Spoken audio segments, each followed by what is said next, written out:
Kia ora tātou, Scott Taylor, PSA National Organiser for Oranga Tamariki here. We're now in day 3 of Alert Level 1 here in New Zealand, and I'm back in the office now.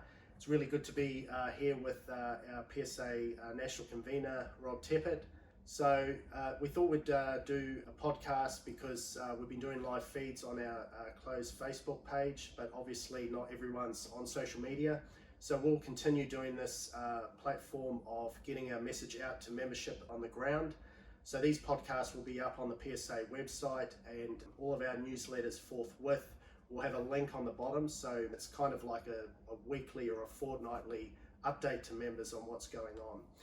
I just want to say a big shout out and tautoko all of our Oranga Tamariki members who are essential service and essential workers, and have had to continually do their mahi despite being in an unprecedented pandemic. I just want to thank you all from the PSA to all of our members who have conducted their work with such grace and professionalism. Our residences and specialist homes or remand homes, our members who've had to attend critical jobs in the care and protection, our caregivers. I just want to say a big thank you to you. I want to say thank you to our managers, the good managers out there who have supported their staff through this time. As you know, managers, we've got our bargaining coming up, so we're going to be putting out a newsletter with a Survey Monkey link to prioritise what your claims are. Obviously, the State Services Commission's put out some guidelines, notwithstanding there's fiscal restraint during COVID, post-COVID, so we need to be kind of mindful of that. But still, we want you to have your say, and we only represent members, and it's your collective, so it's got to look like and reflect in that collective what you want. Also, I want to talk about our HSRs that we're mobilising. So we've got nearly 200 health and safety reps who are PSA members. Obviously, it's kind of not good timing because we're going into elections in the next few weeks, but we're still going to put out so that we have a separate steering committee to ensure that we can tackle some of the organising issues.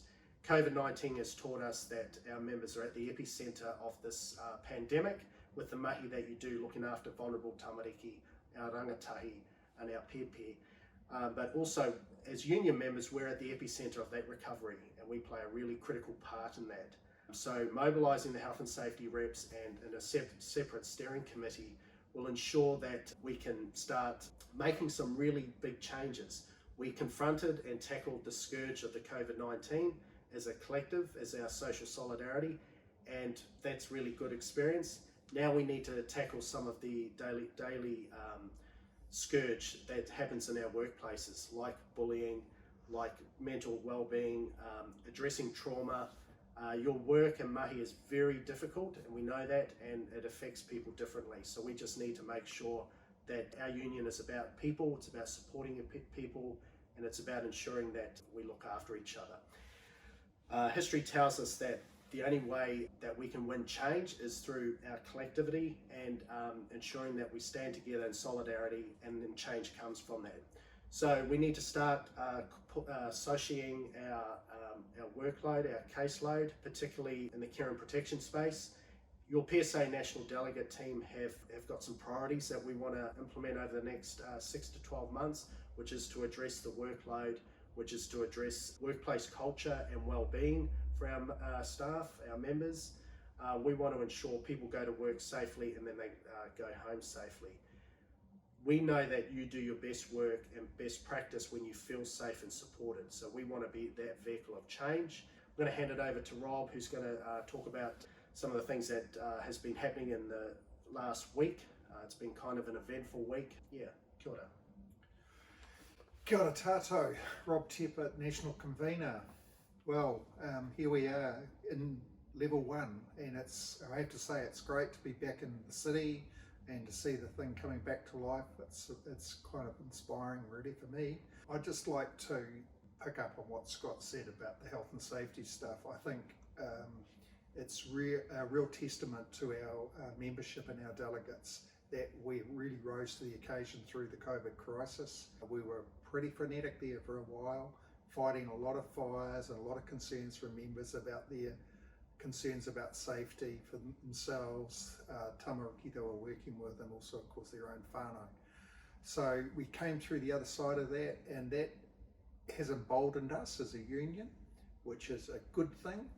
Our membership is growing, which is a good thing, and most importantly, not only is that membership growing, but it's becoming active, and that's a really good thing. And from the social work perspective, we all aspire as social workers to practice safely, but we have to feel safe in our workplace to do that. And that comes back to stuff like workloads. And it's not new. The care and protection situation has been out of control for many, many years. And the PSA's view is that that's not going to carry on. We're going to do something about that because we want our workers to feel safe, and we want the service that we provide to vulnerable tamariki to be exemplary. And we cannot do that with the level of workload that currently exists for care and protection or SCAF social workers. We're going to make that happen by our members standing up and demanding that they have reasonable workloads so they can actually undertake their statutory responsibilities and meet their ethical commitments as registered social workers. But it's not just social workers that are involved in Oranga Tamariki. We have many other people involved who are members, and they all share in this mahi.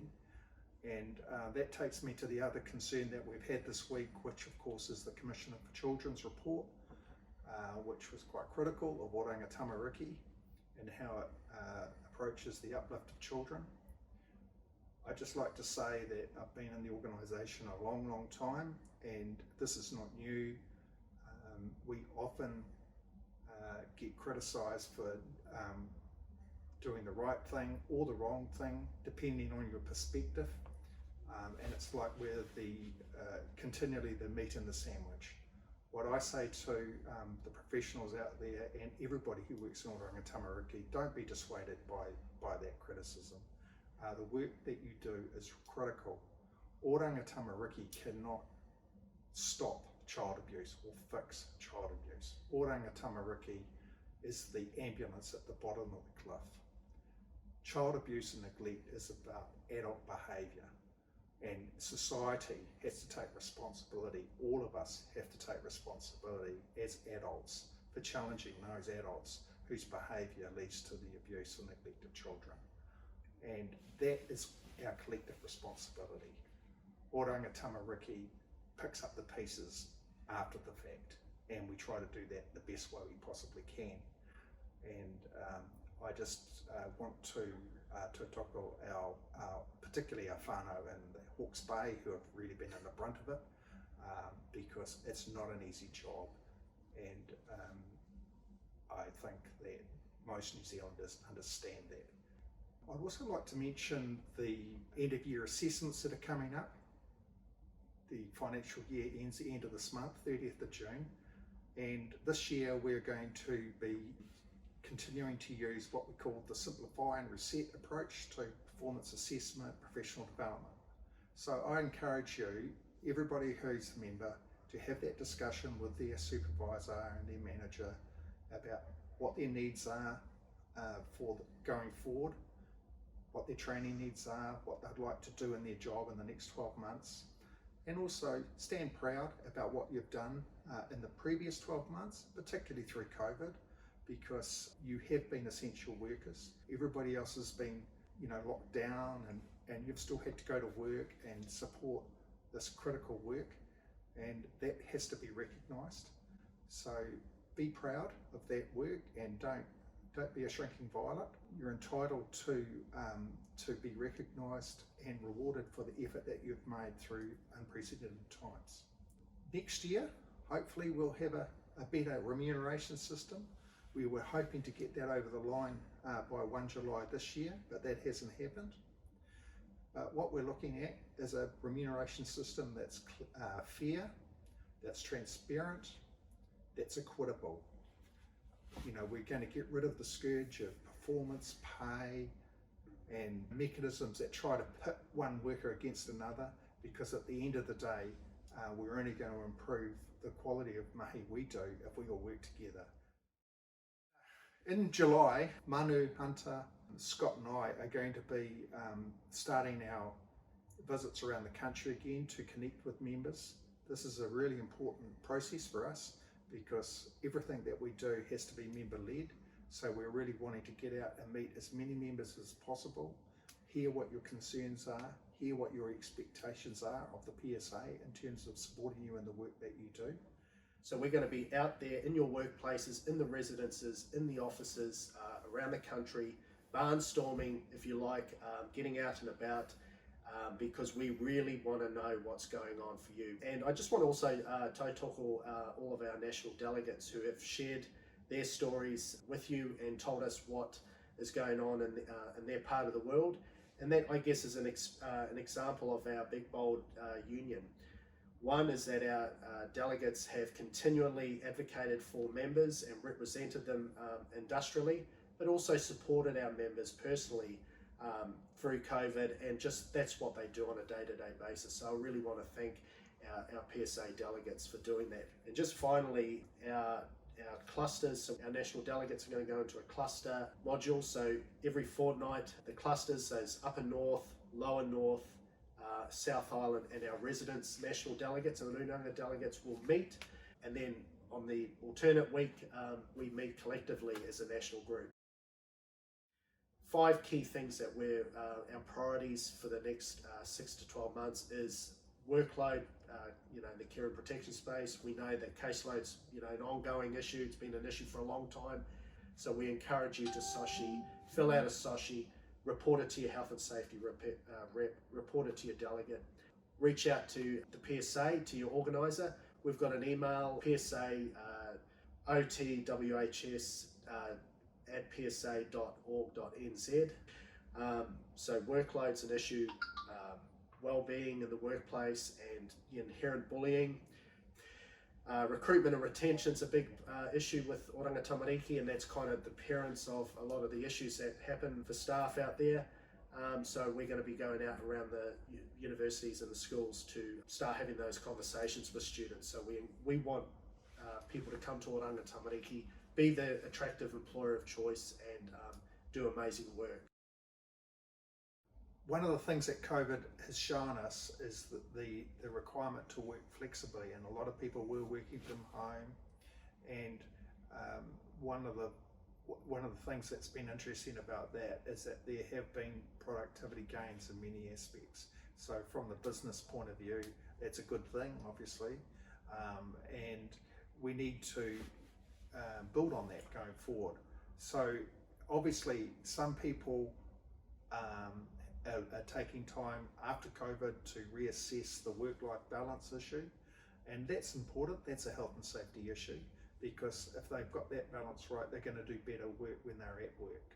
So I would encourage people to have those discussions with their managers and their supervisors.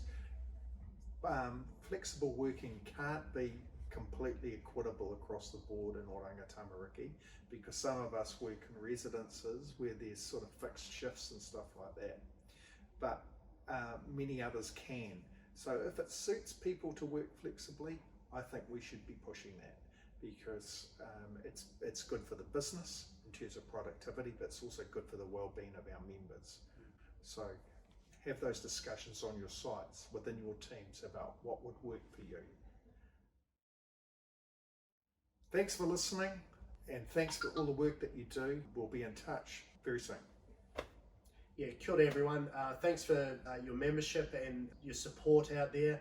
Talk to your non-members in your workplace. We're nearly at 2,900 members, so we just got to keep doing the momentum there. But keep up the good work and look after each other and stay safe.